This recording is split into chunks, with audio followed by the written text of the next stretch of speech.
Welcome to our channel. Today we how to disable make.com scenarios that spam contacts, detailed guide step by step clearly. To disable make.com scenarios that are spamming your contacts, open your make.com dashboard.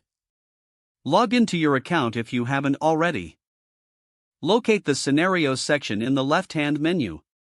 Click on Scenarios to view all your created scenarios.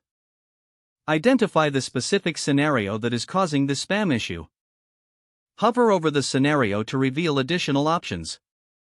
Click on the three-dot menu icon next to the scenario name.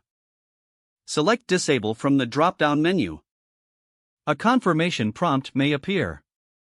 Confirm that you want to disable the scenario.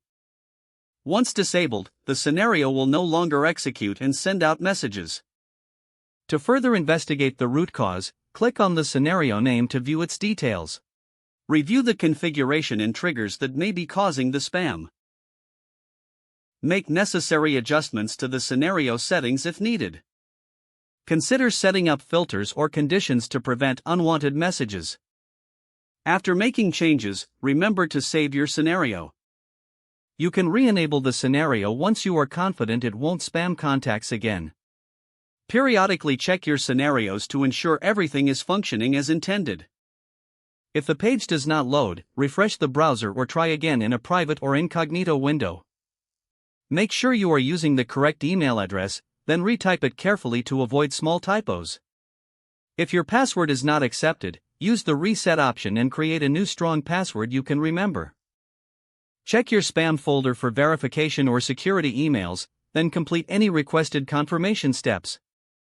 Enable two-factor authentication if available to improve account security and reduce unauthorized access risk.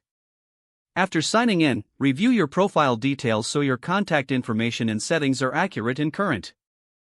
If you see an error message, note it down and try again after restarting your device and internet connection.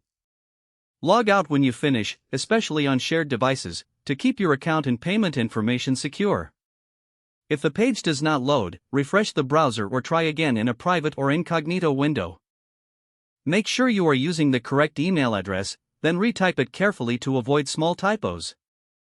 Don't forget to like this video and subscribe to our channel for more step-by-step tech guides.